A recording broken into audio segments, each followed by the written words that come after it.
Have you ever seen a painting so striking it makes you stop and stare? I want to tell you about one, or rather the person in it. Her name was Eugenia Martínez Vallejo, and her story is one of the most heartbreaking and misunderstood in history. It's a tale that begins in Spain in 1674, a time when science and medicine were still in their infancy, and anything that couldn't be explained was often labeled a miracle, a monster, or something in between. Eugenia's life was never ordinary. From the moment she was born, she was different. While other babies cooed and slept, Eugenia was consumed by an unquenchable, relentless hunger. Imagine being a child always feeling an overwhelming need to eat, a hunger so profound that it could never truly be satisfied.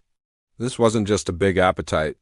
It was a constant, gnawing void that drove her every waking moment. Her parents were likely bewildered, maybe even frightened.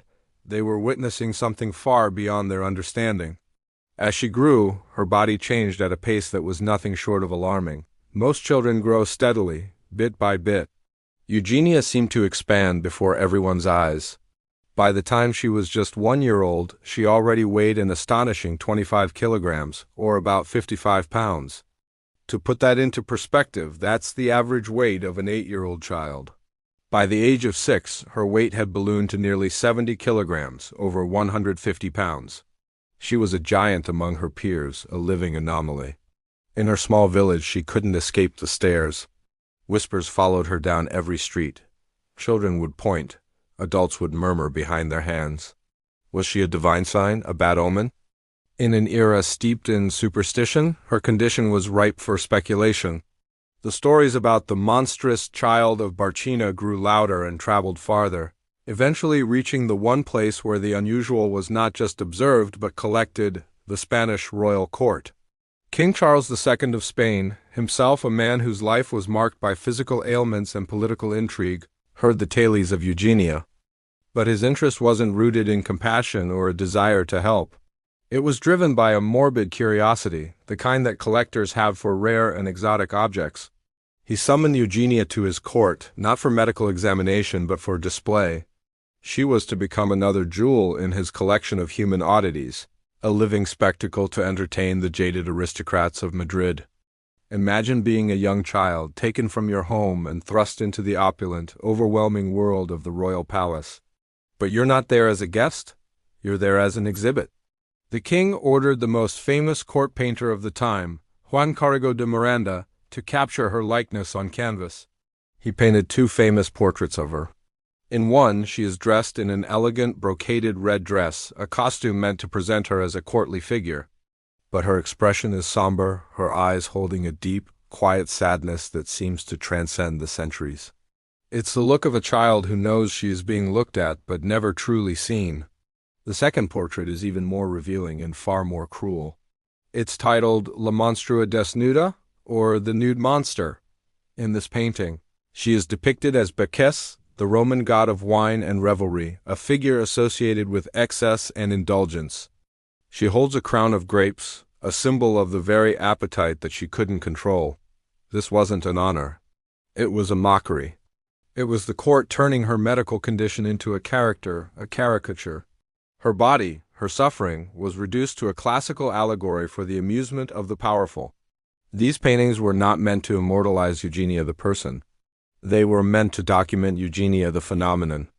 For centuries, they hung in royal collections, turning a real, breathing child into a historical curiosity. She became a footnote in art history, discussed for her size and her unusual appearance, while the girl herself was lost behind the paint and canvas. So, what was really happening to Eugenia? Today, medical historians and geneticists have pieced together the puzzle. They believe she suffered from a rare genetic disorder called Prader-Willi syndrome. It's a condition that was completely unknown to science in the 17th century. It affects the hypothalamus, the part of the brain that controls hunger and satiety. People with Prader-Willi syndrome have a chronic, insatiable appetite, a condition called hyperphagia. They never feel full. This leads to rapid, uncontrollable weight gain. The syndrome also causes other issues like slowed development and intellectual disabilities. Everything about Eugenia's life points to this diagnosis. The unending hunger, the extreme obesity from infancy, the distinct facial features often associated with the syndrome. She lived her entire life without answers, without treatment, and without understanding. The very thing that caused her so much suffering was the same thing that made her a spectacle. She was trapped in a body that her world couldn't comprehend, and instead of offering mercy, it offered mockery. The cruelty of her situation is hard to overstate. Every stare, every whisper, every command to pose for a painting was a reminder that her humanity was secondary to her novelty. She wasn't a person with a medical condition. She was a monster, a miracle, a living curiosity. Eugenia's life was tragically short. She passed away in 1699, at the age of just 25. She carried the immense physical weight of her condition, but also the crushing emotional weight of a world that judged her, stared at her, but never once tried to understand her. She was buried in a tomb that was, fittingly and tragically, too large for any ordinary person. For centuries, her story was defined by those two paintings, by the gaze of the curious. But today, we have the chance to see her differently. Her story is not just a historical anecdote or a medical case study. It's a powerful and enduring reminder of the human cost of replacing compassion with curiosity. It's a story about resilience in the face of relentless scrutiny, and about the inherent dignity that every single person possesses, no matter what their body looks like. When we look at her portraits now, we can see beyond the spectacle. We can see the echo of a real human life, a child who deserved empathy far more than she deserved attention. In her solemn eyes, we can see a silent plea for understanding that went unanswered for centuries. Eugenia Martínez Vallejo was not a monster. She was not a courtly amusement. She was a child, a young woman who lived, who suffered, and whose story deserves to be told with the dignity she was denied in her own lifetime. She mattered.